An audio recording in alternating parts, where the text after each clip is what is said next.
क्या शहजाद पहलवान प्रचार भी रुस्तम में पाकिस्तान बनेगा? तो ये जब सब चीजें मिलेंगी तो फिर एक कंप्लीट पैकेज बनेगा तो आप रुस्तम बन सकते हैं, अदरवाइज चीजें थोड़ा मुश्किल हो जाती है। इंडिया जो है ना वो मैट रेसलिंग पे भी और मिट्टी वाली कुश्ती में भी हमसे काफी आगे निकल चुका है और एक दौर था पाकिस्तान की पहलवानी उनसे आगे थी। तो वो कह रहे हैं कि क्या हमारे पहलवान खाते कम है, वर्जिश कम करते हैं, क्या वजह है कि ये कम जा रहे हैं? कि आपकी सबसे टफेस्ट फाइट किसके साथ? मटर मोची के साथ एक अच्छी फाइट हुई थी, मैं वो थोड़ा सा फंस गया, पट निकालने गया तो वो मैं स्लिप हो गया। पाकिस्तान में इस वक्त टॉप 5 यंग रेसलर कौन से हैं आपके मुताबिक? अब मैंने देखा कि अहमद चढ़वाला जो है वो भी एक अच्छा खिलाड़ी है। पाकिस्तान की देसी कुश्ती दोबारा कैसे अरूज पे जा सकती है? जी अस्सलाम वालेकुम, मैं आपका होस्ट तैयब अली आपकी खिदमत में एक और वीडियो के साथ हाजिर हूँ। जी हमारे साथ मौजूद हैं इनाम पहलवान Butt, Rustam Pakistan world champion, Commonwealth Games gold medalist, Pakistan का ये सरमाया है, लिविंग लेजेंड है। इन्होंने जितने डेकोरेशन इनकी मेडल्स की है, जितना इन्होंने मेडल जीते हैं मुल्क के, जितना इन्होंने मुल्क के लिए सर्व किया है, शायद ही कोई रेसलर ने इतना अपने मुल्क के लिए सेक्रीफाइस किया होगा। तो इनके फैंस ने देसी कुश्ती या मैट की रेसलिंग के फैंस जो हैं उन्होंने इनसे कुछ क्वेश्चन पूछे हैं हमारे फेसबुक पेज के थ्रू और यूट्यूब के थ्रू। तो आज हम उनके वही क्वेश्चन हम इनाम भट्ट से पूछेंगे और ये उनका आंसर करेंगे अपने फैंस के लिए। तो हम ये वीडियो को शुरू करते हैं। जी अस्सलाम वालेकुम पहलवान जी। वालेकुम अस्सलाम। जी पहलवान जी, फैंस ने आपके लिए क्वेश्चन किए हैं तो आज आपने ना उनके लिए आंसर करना है और उनके जवाब देने हैं आपको। हाँ जी, मैं सबसे पहले तो आपका शुक्रिया अदा करता हूँ, आप माशाल्लाह इतनी दूर से तशरीफ लाए हैं। तमाम फैंस का शुक्रिया कि उनकी इतनी मोहब्बत है, इतनी चाहत है और इसी वजह से हम खिलाड़ी भी मौजूद हैं। तो जी बिल्कुल मुझे बड़ा ऑनर होगा, मैं अपने फैंस का जवाब देता हूँ। तो सबसे पहले क्वेश्चन किया गया है कि how to beat Hassan Yazdani, कि हम हसन यजदानी को कैसे हरा सकते हैं? देखें, Hassan Yazdani no doubt Olympic और वर्ल्ड के टॉप खिलाड़ी हैं और उनको हराने के लिए ज़रूरी है, उनको क्या किसी भी खिलाड़ी को हराने के लिए ज़रूरी है कि आप उनसे अच्छी ट्रेनिंग करें, उनसे अच्छी डाइट लें और उनसे अच्छा आपका फाइटिंग स्टाइल हो। तो ये सब चीज़ें जब आप उनसे अच्छी करेंगे तो आप डेफिनेटली उनको हरा सकते हैं। और ये इम्प्रूव करने के लिए इधर तो नहीं हो सकता, बाहर ही जाना पड़ेगा। देखें, पाकिस्तान में अगर आपने वर्ल्ड और ओलंपिक के लिए खेलना है, मेडल लेना है तो उसके लिए डेफिनेटली आपको दूसरे ममालिक में ट्रेनिंग की ज़रूरत है। आप रशिया जाएं, यूएसए जाएं, ईरान जाएं, इन ममालिक में अगर आप जाते हैं, एफर्ट करते हैं तो कोई भी चीज़ मुश्किल नहीं है, आप डेफिनेटली किसी भी दुनिया के खिलाड़ी को हरा सकते हैं। एक भाई पूछ रहे हैं कि क्या शहजाद पहलवान प्रचार भी रुस्तम में पाकिस्तान बनेगा? देखें जी, बिल्कुल बन सकता है, कोई इसमें दो राय नहीं है। इस वक्त भी वो पाकिस्तान के टॉप खिलाड़ियों में शामिल है। अगर 3-4 पाकिस्तान के टॉप खिलाड़ी निकलते हैं तो उसमें शहजाद का नंबर आता है और शहजाद के अलावा पूरी दुनिया, पूरे पाकिस्तान का रहने वाला हर बंदा जो है वो रुस्तम पाकिस्तान बन सकता है। जरूरत यह है कि आपकी ट्रेनिंग ठीक होनी चाहिए, आपकी डाइट ठीक होनी चाहिए, आप डेली बेसिस पर ट्रेनिंग करें और सबसे बड़ी बात है कि कोई भी चीज को हासिल करने के लिए आपको सेक्रीफाइस करने पड़ते हैं, कुर्बानियां देनी पड़ती हैं, अपना टाइम देना पड़ता है। तो जब भी कोई अच्छी कमिटमेंट के साथ आएगा तो डेफिनेटली रुस्तम पाकिस्तान होगा। और जिस लेवल पर ये शहजाद प्रचार और बड़ी जोड़ के पहलवान है, यहाँ पर तो माइंड गेम ही आ जाता है, जिनका स्ट्रॉन्ग होगा वही ऊपर जाएंगे। देखें, माइंड गेम तो आता है, डेफिनेटली आता है, लेकिन सब चीजें एक साथ कंबाइन होंगी तो रुस्तम को टच किया जाता है, रुस्तम जीता जाता है। जिसमें आपकी डाइट भी होगी, आपकी ट्रेनिंग भी होगी, आपका माइंडसेट भी होगा, आपकी टेक्निक्स भी होंगी, आपकी फिर फील होगी। तो ये जब सब चीजें मिलेंगी तो फिर एक कंप्लीट पैकेज बनेगा तो आप रुस्तम बन सकते हैं, अदरवाइज चीजें थोड़ा मुश्किल हो जाती है। और एक भाई ने पूछा है कि बड़ा पहलवान बनने के लिए क्या डाइट और क्या एक्सरसाइज रूटीन होनी चाहिए? देखें, बड़ा पहलवान बनने के लिए जरूरी है कि आपकी ट्रेनिंग सबसे पहले अच्छी हो, आपके साथ जो ट्रेनिंग पार्टनर हैं वो बड़े अच्छे होने चाहिए। आपके जो अखाड़े वाले हैं, अगर देसी की पहलवानी की बात करते हैं या मैट की भी बात करते हैं, तो जिनके साथ आप ट्रेनिंग कर रहे हैं उनका लेवल बड़ा अच्छा होना चाहिए, फिर आप उनसे सीखेंगे। आपके जो कोच हो उनको पता हो कि आपकी ट्रेनिंग किस तरह से करवानी है। अगर वो पुरानी चीजों पर ही रहेंगे तो फिर जरा चीजें मुश्किल हो जाती हैं। और डाइट जो है, मैं नहीं समझता कि बहुत ज्यादा डाइट की जरूरत होती है। अगर एक अच्छा जो खिलाड़ी है अच्छी ट्रेनिंग कर रहा है तो वो दरमियानी डाइट के साथ भी पहलवान बन सकता है, लेकिन मैं समझता हूँ कि ट्रेनिंग बहुत ज्यादा जरूरी है। एक जो हमारा माइंडसेट बना हुआ है ना जी, बकरा बकरा खाना और सुबह शाम इसी तरह से जो है वो खाने के दरमियान पहलवानी घूमती है, तो मैं समझता हूँ कि इस तरह से नहीं होता। बहुत ज्यादा फोकस आपकी ट्रेनिंग और राइट ट्रेनिंग पर है। अगर आपको सही डायरेक्शन में ट्रेनिंग करेंगे तो आपके लिए बड़ा पहलवान बनना आसान है। तो डाइट उस हवाले से मैटर नहीं करती, उसका पोर्शन बहुत थोड़ा होता है। मतलब ट्रेनिंग फर्स्ट प्रायोरिटी होनी चाहिए। हाँ जी बिल्कुल। ट्रेनिंग के अलावा आप देख लें बड़े अच्छे पहलवानों की अगर बात करते हैं, शहजाद की बात करते हैं, तो आप देख लें कि वो अभी 90 किलो का है, लेकिन वो जानी के साथ भी खेला, वो बाकी सारे पहलवानों के साथ भी खेला है। तो इट मीन्स के साइज उस तरह से मैटर नहीं करता, उस तरह से डाइट मैटर नहीं करती है, लेकिन उसका पोर्शन बहुत थोड़ा है। ट्रेनिंग का, आपकी टेक्निक का, आपकी स्किल का, आपके दाव का और आपकी एक लंबी मेहनत का बहुत इसमें बड़ा किरदार होता है। एक भाई पूछ रहे हैं कि देसी कुश्ती से क्यों दूर हो गए हैं और कब लड़ेंगे देसी कुश्ती में? जी देसी कुश्ती से थोड़ा सा मुझे दूर होना पड़ा। उसकी वजह ये थी कि इंटरनेशनल लेवल पर हमारे बड़े सारे मुकाबले थे। कॉमनवेल्थ गेम्स हमारे सर पर थी, फिर उसके बाद एशियन गेम्स थी, वर्ल्ड चैंपियनशिप थी और मुख्तलिफ अभी ओलंपिक का क्वालिफाई राउंड है। तो जरूरी था कि इन पहलवानों इन इवेंट में पाकिस्तान की पार्टिसिपेशन होती, पाकिस्तान इनमें मेडल जीतता। क्योंकि देखे जो देसी पहलवानी है ना, उसको हम अनफॉर्चुनेटली पाकिस्तान से बाहर नहीं लेके जा सकते। पूरी दुनिया में देखेंगे तो इंडिया और पाकिस्तान दो ही मुल्क नजर आएंगे जो देसी पहलवानी खेलते हैं। लेकिन जब हम बात करेंगे इसकी मैट रेसलिंग की, तो इसमें हम पूरी दुनिया के साथ मुकाबला खेलते हैं। तो इसलिए जरूरी था कि मैं मुल्क को रिप्रेजेंट करता, मैं पाकिस्तान का परचम पूरी दुनिया में लेकर जाता। तो इस वजह से मुझे थोड़ा सा देसी कुश्ती से दूरी इख्तियार करनी पड़ी और मैट और दूसरी तरफ तवज्जो देनी पड़ी। और इस तरफ आना है आपको? जी इंशाल्लाह जरूर खेलेंगे। देसी पहलवानी को भी हमने ही उठाना है और इंशाल्लाह जैसे ही मेरी इंटरनेशनल कमिटमेंट जरा कम होगी तो डेफिनेटली हम इंशाल्लाह मैट जो है देसी पहलवानी इसको खेलेंगे। और एक भाई पूछ रहे हैं, वो सबका ही क्वेश्चन है कि गुल्लू भट्ट और हमीद भट्ट, नोमी भट्ट, इनको बहुत अच्छा आपने तैयार किया है, गुजरांवाला को अच्छी तरह से रिप्रेजेंट भी कर रहे हैं और मुल्क में शार हैं आपके जो शागिर्द हैं, तो इस बारे में आप क्या कहेंगे? जी अल्हम्दुलिल्लाह, अल्लाह का बड़ा खास करम है कि वो माशाल्लाह बच्चे बात मानते हैं, बात समझते हैं। जिस तरह हम इनको गाइड करते हैं उस तरह से ये पहलवानी कर रहे हैं। तो बड़ा मुल्क का और पाकिस्तान का नाम रोशन करेंगे इंशाल्लाह ये बच्चे। और अल्हम्दुलिल्लाह हमारे अखाड़े में इस वक्त 100 से ज़्यादा बच्चे ट्रेनिंग करते हैं। इनके साथ मजीद बहुत सारे चेहरे सामने आ रहे हैं। अगर मैं आपको बताऊं, आपने ट्रेनिंग देखी भी है हमारी, तो तकरीबन 6-7 साल के बच्चों से लेकर वर्ल्ड लेवल के खिलाड़ी यहाँ पर मौजूद हैं।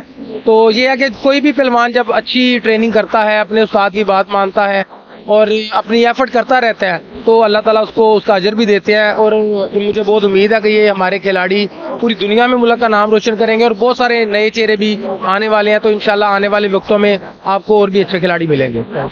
और एक ये सवाल भी है कि देसी कुश्ती और मैट की रेसलिंग, ये दोनों पे अच्छा जा रहे हैं आपके जो शागिर्द है, ये क्या माइंडसेट बनाना पड़ता है कि दोनों को अच्छी तरह से लेके जाना पड़ता है? क्योंकि हम उस साइड पे तो यही सुन रहे हैं कि अगर इस पे आए तो देसी कुश्ती खराब हो जाती है और उधर जाए तो ये खराब हो जाती है। देखें, अगर दोनों अलग-अलग चीजें हैं। अगर देसी कुश्ती में हमने खेलना है तो जो हम दरमियाने घरों के बच्चे होते हैं उनके लिए देसी खेलना बहुत जरूरी है कि उनका घर का चूल्हा वहां से जलना है। उन्होंने रोज ब रोज मुकाबला खेलना है। कोई भी देसी कुश्ती खेलेगा तो उसको वहां से पैसे मिलते हैं। और जब हम मैट पर जाते हैं तो वहां पर नौकरी मिलती है खिलाड़ी को, वहां पर इंटरनेशनल लेवल पर जाता है, मुल्क को रिप्रेजेंट करता है। और अगर कोई कॉमनवेल्थ और वर्ल्ड में मेडल जीत लेता है तो उसकी तो जिंदगी बदल जाती है। 50 लाख करोड़ का इनाम भी वहां पर मौजूद होता है। तो इसीलिए अपने बच्चों को हम यही गाइड करते हैं कि आपने दोनों चीजों को खेलना है। और स्पेशली हम दोनों चीजों की ट्रेनिंग इसलिए बच्चों को करवाते हैं कि जब भी आप देखें कोई मैट वाला खिलाड़ी होगा, वो उसकी देसी कुश्ती वैसे ही बड़ी मजबूत होगी। देसी पहलवान को आगे फेंकना बहुत आसान होगा, लेकिन जो मैट वाला बंदा होगा उसको फेंकना बहुत मुश्किल होगा। तो ये दोनों एक दूसरे से फिर लिंक करती हैं कुश्तियां। एक कुश्ती में जो बंदा मजबूत होगा वो डेफिनेटली दूसरी भी अच्छी परफॉर्म करेगा। तो इसलिए हम बच्चों को जितनी अपॉर्चुनिटी मिलती है वो सारी खिलाते हैं और इसलिए बच्चे नाम रोशन कर रहे हैं। एक भाई पूछ रहे हैं कि वर्ल्ड और ओलंपिक में हमारे प्लेयर जो क्वालिफाई नहीं कर रहे, उसकी क्या वजह है? गवर्नमेंट कितना सपोर्ट करे तो ये चीजें पॉसिबल हो सकती हैं और ज्यादा मेडल्स आ सकते हैं? देखें, आपकी बात बिल्कुल ठीक है। हमारे जो खिलाड़ी हैं वो वर्ल्ड ओलंपिक में क्वालिफाई नहीं कर पा रहे। उसकी बहुत बड़ी वजह यह है कि अनफॉर्चुनेटली हमारे पास एक लेवल से ऊपर खिलाड़ी नहीं है। मतलब अगर आप ओलंपिक की बात करते हैं तो ओलंपिक में दुनिया के टॉप 16 खिलाड़ी जाते हैं और उसके लिए जरूरी होता है कि आपको दूसरे मुमालिक में ट्रेनिंग करवाई जाए। मैं पाकिस्तान को पिछले 15 से 20 साल से रिप्रेजेंट कर रहा हूँ लेकिन अनफॉर्चुनेटली इन 15 सालों में कोई भी ऐसा मौका नहीं आया कि हमें बाहर के पहलवानों के साथ ट्रेनिंग करने का मौका मिले। तो यही सबसे बड़ा ड्रॉप है कि हमारे खिलाड़ी बहुत मेहनत करते हैं। हम इतनी मेहनत करते हैं कि बाहर वाले जो खिलाड़ी हैं वो, मैं समझता हूँ कि उसकी आधी मेहनत करते होंगे। इतनी ज्यादा हमारी एफर्ट होती है, सुबह शाम 2-3 टाइम बच्चे मेहनत कर रहे हैं। देसी में अगर बात करते हैं तो 2-3 हज़ार दूरा लगाने वाले भी हमारे पास खिलाड़ी मौजूद है। लेकिन जो फर्क आ जाता है वो ये है कि हमारे जो स्किल्स है खिलाड़ियों की वो आनी है इंटरनेशनल लेवल पर ट्रेनिंग करके। अगर हमारे इन्हीं खिलाड़ियों को रशिया में, यूएसए में, ईरान में 6-6 माह के कैंप करवाए जाए तो 1-2 साल के अंदर ही हमारे लोग जो है ओलंपिक और वर्ल्ड में क्वालिफाई कर सकते हैं। एक भाई पूछ रहे हैं कि इंडिया जो है ना वो मैट रेसलिंग पे भी और मिट्टी वाली कुश्ती में भी हमसे काफी आगे निकल चुका है, और एक दौर था पाकिस्तान की पहलवानी उनसे आगे थी। तो वो कह रहे हैं कि क्या हमारे पहलवान खाते कम है, वर्जिश कम करते हैं, क्या वजह है कि ये कम जा रहे हैं? देखिए, एक बड़ी सिंपल सी मिसाल है कि जो चीज पे जितना इन्वेस्ट किया जाएगा उतना ज्यादा उसने आगे आना है, उतना उसने तरक्की करनी है। तो आप ये देख लें कि हमारी जो रेसलिंग फेडरेशन है इसका 1 साल का बजट 15 लाख रुपए है, और इंडिया की बात करते हैं तो उन्होंने रेसलिंग को ओलंपिक गेमों में, मतलब ओलंपिक लेवल पर सिलेक्शन के लिए उन्होंने इसका बजट लामहदूद कर दिया है। कि उन्होंने बोला है कि हमारे खिलाड़ियों को, पहलवानों को बेहतर करने के लिए 5 अरब चाहिए, 10 अरब चाहिए, 20 अरब चाहिए, तो आपने लगाना है। पहलवानी के लिए लामहदूद बजट है उनके पास, और हमारे पास पहलवानी के लिए बजट ही नहीं है। तो ये प्रायोरिटी का फर्क है। आप ये देखें कि 1 साल की अगर हम बात करते हैं तो उनके जो खिलाड़ियों ने पार्टिसिपेट किया है बाहर के मुल्कों में, वो 1000 के करीब उनके खिलाड़ी दूसरे ममालिक में खेले हैं। मतलब कि जूनियर कैडेट की बात करते हैं, कैडेट एशिया, कैडेट वर्ल्ड में उनके खिलाड़ी गए हैं। 30-30, 40-40 बंदों का दस्ता गया है। इसी तरह जूनियर में गए हैं, अंडर 23 में, जूनियर, कैडेट, अंडर 23, सीनियर, हर मुकाबले में उन्होंने पार्टिसिपेट किया है। और इसके मुकाबले में टोटल पाकिस्तान के 5 या 6 खिलाड़ी हैं जिन्होंने इंटरनेशनल लेवल पर पार्टिसिपेट किया है। तो ये फर्क है, एक तरफ 1000 से ज्यादा खिलाड़ी मुकाबले खेल रहे हैं, वर्ल्ड लेवल पर ट्रेनिंग कर रहे हैं, और एक तरफ 4 से 5 खिलाड़ियों को वो भी मौका मिलता है साल बाद। तो ये बहुत बड़ा फर्क है, बजट का बहुत ज्यादा फर्क है। और ये भी तो चीज है ना कि जैसे 1000 खिलाड़ी जा रहे हैं, वो भी सिलेक्शन उनकी हुई है, और इतना ज्यादा प्लेयर्स हैं वहाँ पर, और वहाँ पर मुकाबले भी सख्त होते होंगे। जैसे रशिया में इतने तगड़े पहलवान होते हैं कि वो दूसरी कंट्री को रिप्रेजेंट करके मेडल जीत रहे होते हैं। तो ये भी तो फैक्टर है कि हमारे बच्चे ज्यादा मैट की तरफ नहीं आ रहे। अगर ज्यादा आ जाए तो ये भी थोड़ा सा इंक्रीज हो गया। आप ये देखें कि जिस गेम में ज्यादा अपॉर्चुनिटी मिलेगी ना बच्चों को, वो गेम हमेशा आगे जाएगी। इंडिया में जॉब भी मिलती है, आप एक दफा नेशनल टीम में सिलेक्ट हो जाएं तो आपकी जिंदगी बदल जाती है। लेकिन पाकिस्तान में बजट नहीं है, खिलाड़ियों को जॉब नहीं मिल रही। इतने इतने अच्छे खिलाड़ी हैं जो बेचारे जॉब के लिए दर बदर फिर रहे हैं। तो ये जब तक खिलाड़ियों को जॉब नहीं मिलेगी फिर उनकी तादाद भी कम हो जाएगी। कोई भी बच्चा, कोई भी बाप अपने बच्चे को अखाड़े में लेके आएगा, वो देखेगा कि इसका फ्यूचर क्या होगा। ये 5 साल जिंदगी का लगाएगा, 8 साल लगाएगा, इसके बाद ये बनेगा क्या। तो अगर उसको जॉब ही नहीं मिलेगी तो वो फिर उसमें वो नहीं पार्टिसिपेट नहीं करते। तो क्योंकि ओवरऑल हुकूमती सरपरस्ती बहुत ज्यादा थोड़ी है, उस तरह से जॉब्स नहीं है, उस तरह से ट्रेनिंग कैंप नहीं है, उस तरह से इंटरनेशनल ट्रेनिंग नहीं है, इंटरनेशनल पार्टिसिपेशन नहीं है। तो इस वजह से हमें खिलाड़ियों की तादाद भी कम नजर आती है, इस वजह से कंपटीशन भी कम नजर आता है, और इस वजह से हमारे खिलाड़ी उस लेवल पर भी नहीं जा पा रहे हैं। एक भाई पूछ रहे हैं कि उनको ना नी का पट्टा टूट गया है क्वेटा में, और 5-7 साल से वो गेम कर रहे हैं रेसलिंग की, तो उनके लिए कोई मशवरा दें कैसे इम्प्रूव कर सकते हैं, डॉक्टरों के पास जाए? देखें, कोई भी बंदे को जब इंजरी होती है ना तो बहुत ही बड़ा एक अलमिया है पाकिस्तान का कि हम सबसे पहले जाते हैं हड्डी जोड़ के पास।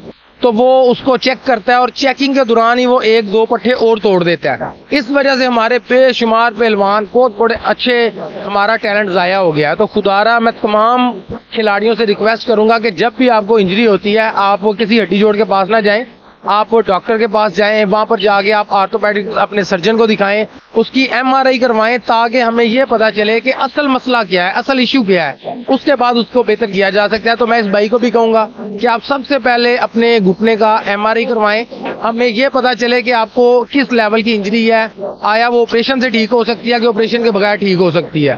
तो काइंडली आप अपना जो है ना वो करवाएं, लाजमी तौर पर आप MRI करवाएं और डॉक्टर से कंसल्ट करें। MRI करवा के डॉक्टर से सजेशन लें कि ऑपरेशन होगा या नहीं। हाँ, अच्छा से डॉक्टर सजेस्ट कर दो। देखें, कोयटा में भी डेफिनेटली ऑर्थोपेडिक डॉक्टर होंगे, और वो अपनी रिपोर्ट अगर मुझे व्हाट्सएप कर देंगे तो हम गुरकी हॉस्पिटल में दिखा सकते हैं, और 2-3 अच्छे डॉक्टर हैं उनको दिखा के तो इनको हम कंसल्ट कर सकते हैं इनके साथ। तो ये MRI करवा लें, किसी डॉक्टर से ओपिनियन ले लें, तो इंशाल्लाह हम इनके लिए पूरी एफर्ट करेंगे कि जो भी इनके लिए आसानी हो सके। तो आपको फेसबुक के पेज के थ्रू आपसे मैसेज कर सकते हैं? जी बिल्कुल, फेसबुक पर कर सकते हैं आप, उसके बाद ट्विटर पर कर सकते हैं, उसके अलावा इंस्टाग्राम पर कर सकते हैं। तो मेरी आईडीज हर जगह हैं, तो आप कहीं भी मुझे रब्ता कर सकते हैं। एक भाई पूछ रहे हैं कि पाकिस्तान की देसी कुश्ती दोबारा कैसे अरूज पे जा सकती है? देखें, देसी कुश्ती तो इसी तरह से अरूज पर जा सकती है जब ओवरऑल पहलवानी को सपोर्ट किया जाएगा, खिलाड़ियों को जॉब्स मिलेंगी, अखाड़ों में फैसिलिटीज होंगी, और फिर उसके बाद हमारी जो पहलवानियाँ वो अरूज पर जा सकती है। मुख्तलिफ मुकाबले करवाए जाएंगे। हुकूमत अगर फंड ज्यादा देगी तो उसके साथ भी हम मुकाबले ज्यादा से ज्यादा करवा सकते हैं। और उसके बाद जरूरी है कि इंटरनेशनल बॉडी, क्योंकि इसकी नहीं है, पाकिस्तान और इंडिया में ही मुकाबले होते हैं, तो पहले जैसे मुख्तलिफ मेले होते थे, वहाँ पर बहुत ज्यादा कुश्तियाँ होती थी, बैसाखी का मेला होता था, ठेकेदारी वाला सिस्टम जो है वो थोड़ा सा पीछे चला गया। तो अगर पहलवानों को ठेकेदारी वाले निज़ाम के अंदर दोबारा लेकर आए तो इससे भी बहुत बेहतर हो सकता है कि पहलवानों को ज्यादा से ज्यादा खेलने के मौके मिले, तो डेफिनेटली हमारी कुश्ती ऊपर जाएगी। ज्यादा दंगल करवाने चाहिए? जी बिल्कुल, जितने ज्यादा दंगल होंगे, थोड़ा सा ट्रेंड चेंज करने की जरूरत है। असल में दंगल बिल्कुल खत्म हो गए हैं, तो पहलवानों को थोड़ा सा हाईलाइट करने की, दंगल करवाने की, हुकूमती सरपरस्ती की जरूरत है। तो फिर ही जब पैसे इन्वॉल्व होंगे, किसी बच्चे का चूल्हा जलेगा, तो फिर ही वो गेम खेलेगा और फिर ही वो गेम तरक्की करेगा। एक भाई पूछ रहे हैं कि अपना ना डाइट प्लान शेयर करें, सुबह दोपहर शाम, जिससे ट्रेनिंग करते हैं और जिससे नहीं करते। देखिए, मेरा डाइट प्लान हर दफ़ा चेंज होता है। उसकी वजह यह है कि कभी मैंने वेट इंक्रीज करना होता है, कभी मैंने वेट को कम करना होता है। तो नॉर्मल मैं आपको बता देता हूँ कि मॉर्निंग में ये होता है कि थोड़ा सा फजर टाइम हम उठते हैं, थोड़ा सा नाश्ता करता हूँ मैं, और उसके बाद मैं जिम चला जाता हूँ। एक दिन मेरी कोशिश होती है कि मैं कार्डियो की एक्टिविटी करूँ, जिसमें रनिंग वगैरह करते हैं, साइकिलिंग करते हैं और बाकी एक्टिविटी करते हैं 2 से 2.5 घंटे। और एक दिन होता है कि जिसमें मैं वेट ट्रेनिंग करता हूँ ओवरऑल पूरी बॉडी की। उसके बाद फिर मैं 1.5-2 किलो दूध पी लेता हूँ, घर आके नाश्ता करता हूँ। फिर दोपहर में थोड़ा सा खाना बिल्कुल लाइट सा होता है, 1 आधी रोटी के साथ थोड़ा सा कीमा वगैरह ले लेते हैं। और उसके बाद फिर शाम को हमारी 2 घंटे का सेशन होता है, जिसमें हम गद्दे पर आ जाते हैं। गद्दे पर आके मुख्तलिफ अपनी एक दिन जोर करते हैं हम, जिसमें तकरीबन आधा पौना घंटा 1 घंटे तक जोर करते हैं। एक दिन हम टेक्निक्स करते हैं जो 2-2.5 घंटे पर होती हैं। उसके बाद थोड़ी बहुत दूरे शूरे लगा ली या बाकी एक्टिविटी कर ली। उसके बाद फिर रात को हम खाना खाते हैं। तो ये एक नॉर्मल रूटीन होती है हमारी। और ये भाई पूछ रहे हैं कि कार्बोहाइड्रेट कितना जरूरी होते हैं बॉडी के लिए? देखें, कार्बोहाइड्रेट बहुत ज्यादा जरूरी होता है। ये बिल्कुल फ्यूल का काम करता है। जैसे हम हमारी गाड़ी में, मोटरसाइकिल में, गाड़ी में जैसे हम पेट्रोल डालते हैं तो गाड़ी चलती है, तो कार्बोहाइड्रेट बॉडी के लिए फ्यूल ही है। तो ये बहुत ज्यादा चाहिए। लेकिन जरूरी है कि आप एक बैलेंस डाइट हो, जिसमें आपके कार्ब भी मिले, आपको प्रोटीन भी मिले। आपका अगर फैट लेवल कम है तो उसमें थोड़ा बहुत फैट लेवल भी हो, तो फिर आप एक हेल्दी डाइट ले सकते हैं। कि आपकी सबसे टफेस्ट फाइट किसके साथ? टफेस्ट फाइट्स मुख्तलिफ हुई हैं। अगर मैं बीच पर बात करता हूँ तो एक जो ओलंपिक के ब्रॉन्ज मेडलिस्ट थे, उनके साथ मेरी फाइट हुई थी। वर्ल्ड गेम्स का फाइनल था, वो बहुत ज्यादा टफ फाइट हुई थी। अल्हम्दुलिल्लाह अल्लाह ताला ने उसमें मुझे वर्ल्ड चैंपियन बनाया था। उसके अलावा अगर मैट पर बात करता हूँ तो काफी सारी टफ फाइटें हुई हैं। लेकिन जो मेरी फेवरेट फाइट भी थी वो था कॉमनवेल्थ गेम्स जो इंडिया में हुई थी 2010 अनुज कुमार के साथ। और बड़ा ही टफ मुकाबला था। एक राउंड हम दोनों जीते थे, और फाइनल जो राउंड था उसके बिल्कुल लास्ट मोमेंट पे मैंने उनको गिराया था और पाकिस्तान की हिस्ट्री बनाई थी। 40 साल बाद पाकिस्तान के लिए कॉमनवेल्थ गेम्स में गोल्ड मेडल जीता था। तो ये 2 फाइटें जो है मुझे याद रह गई हैं। ये 2 बड़ी अच्छी फाइट। मट्टी वाली मट्टी पर अच्छी फाइट्स हुई हैं मेरी। जब मैंने रुस्तम में खेला तो उसमें भी अच्छी फाइट हुई है। आमिर खान के साथ बड़ी अच्छी फाइट थी। फिर मटर मोची के साथ एक अच्छी फाइट हुई थी। मैं वो थोड़ा सा फंस गया, पट निकालने गया तो वो मैं स्लिप हो गया, तो उन्होंने कुंडा डाल लिया। वहां से उनको अल्लाह ताला ने बड़ा करम किया, गिराया। तो ये 2 फाइटें जो मतलब अभी रिसेंट हुई हैं, दोनों अच्छी फाइटें। वजन कम करने के लिए क्या वर्जिश करें और क्या खुराक है? देखें, वजन कम करने का मैं आपको एक बिल्कुल सिंपल सा फार्मूला बता देता हूँ कि आपकी ट्रेनिंग जो है वो ज्यादा होगी, आपको पसीना ज्यादा आना चाहिए, और आप जो खुराक ले रहे हैं उसकी मिकदार कम होगी। ये सिंपल सा फार्मूला है। कि आपको पसीना ज्यादा आता जाएगा, डाइट आप हल्की लेते जाएंगे, कम लेते जाएंगे, तो जितनी आपकी कैलोरीज ज्यादा निकलेंगी आपकी बॉडी से और जितना इनटेक कम होगा, वो आपका जो फर्क होगा, जो डेफिसिट आपकी कैलोरीज में होगा, वो आपका वजन कम होगा। पाकिस्तान में इस वक्त टॉप 5 यंग रेसलर कौन से हैं आपके मुताबिक? डिपेंड करता है कि गद्दे के हवाले से अलहदा खिलाड़ी हैं, और अगर मैट की अगर बात करते हैं हम मट्टी की, तो वो अलहदा है। लेकिन अगर ओवरऑल मैं बात करता हूँ तो मुझे नजर आ रहा है कि गुल्लू बड़ा अच्छा जा रहा है, शुभान सियाल एक लड़का बड़ा अच्छा है, उसके बाद हमीद हमारा अच्छा नामवर लड़का है, बड़ा माशाल्लाह पोटेंशियल है इसके अंदर। वैसे तो शहजाद भी अभी यंग ही है, और इसके अलावा मैंने देखा कि अहमद चढ़वाला जो है वो भी एक अच्छा खिलाड़ी है, और ये लड़के मुझे लगता है कि आने वाले टाइम में भी पाकिस्तान का नाम रोशन करेंगे। तैयब जंग वाला भी है। हाँ, तैयब जंग वाला वो भी बड़ा अच्छा लड़का है। और अगर मैं मैट पर भी अगर 2-3 लड़के आपको बता दूं तो मुझे बड़ी उम्मीद है कि हमीद का जो छोटा भाई है शाहजमान, वो भी पाकिस्तान के लिए फ्यूचर होगा, साबित होगा। उसके बाद उमर पहलवान जो है, उनका जो एक भांजा है अब्दुल्ला, वो भी डेफिनेटली पाकिस्तान का नाम रोशन करेगा इंशाल्लाह। और फरीद का भांजा जो है, भतीजा जो है बोला, वो भी, उससे भी बड़ी उम्मीदें हैं। तो ये 8 से 10 लड़कियां हैं जिनको मैं आने वाले, अली जो है नन्हे पानावाला का बेटा, वो भी एक बड़ा अच्छा लड़का है। तो ये लड़के हैं, मुझे उम्मीद है इनसे कि ये आने वाले वक्तों में पाकिस्तान की कमांड जो है इन बच्चों के हाथों में होगी। ठीक है नाजरीन, ये थे आपके सवाल। काफ़ी सारे सवाल रह गए होंगे, लेकिन टाइम बहुत कम था, और ट्रेनिंग करके आए इनाम भाई, और मैं भी काफ़ी सारे अखाड़ों से घूम कर इधर आया हूँ। तो यहीं पर इस चीज़ को एंड करते हैं। इंशाल्लाह नेक्स्ट किसी वीडियो में दोबारा से किसी नए क्वेश्चन के साथ आप लोगों के सामने हाजिर होंगे। अल्लाह हाफिज़।